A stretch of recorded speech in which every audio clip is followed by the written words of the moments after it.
नेवला और बच्चे की कहानी। एक समय की बात है, एक गांव में एक किसान रहता था। उसके घर में उसकी पत्नी और उनका एक छोटा सा बालक रहते थे। दोनों पति पत्नी अपने पुत्र के साथ बहुत खुश रहते थे।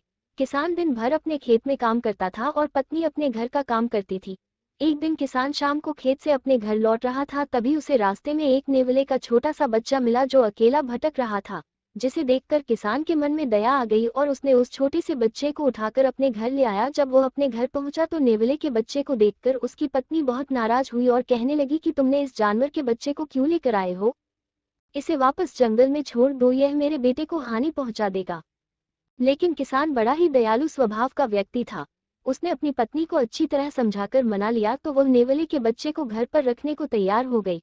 कुछ ही समय में नेवले का बच्चा उस परिवार से हिलमिल गया और उनके छोटे बालक के साथ खूब खेलने कूदने लगा।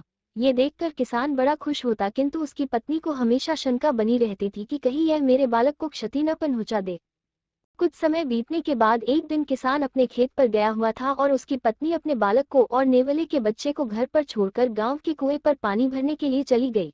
इसी बीच कहीं से एक सर्प उसके घर में आ गया। नेवले का बच्चा जो अब बड़ा हो चुका था, उसने सर्प को देखकर सोचा कि यह मेरे दोस्त को काट लेगा। ऐसा सोचकर उसने उस सर्प पर हमला कर दिया। उन दोनों की काफी देर तक लड़ाई हुई। आखिर में नेवले ने सर्प को मर डाला और उसके टुकड़े टुकड़े कर दिए।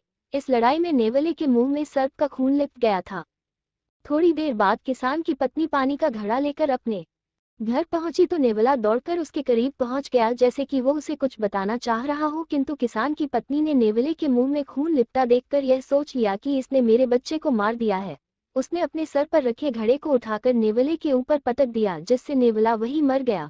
जब वो घर के अंदर गई तो देखती है कि उसका बालक तो सही सलामत पालने में खेल रहा है और उससे कुछ दूरी पर एक सर्प मारा हुआ पड़ा है।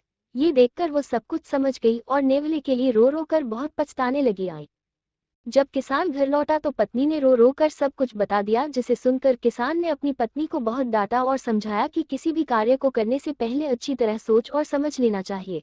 लेकिन अब कुछ नहीं हो सकता था, क्योंकि वफादार नेवला मर चुका था। इसलिए कोई भी कार्य करने के पहले उसके परिणाम के बारे में अच्छी तरह सोच समझ लेना चाहिए।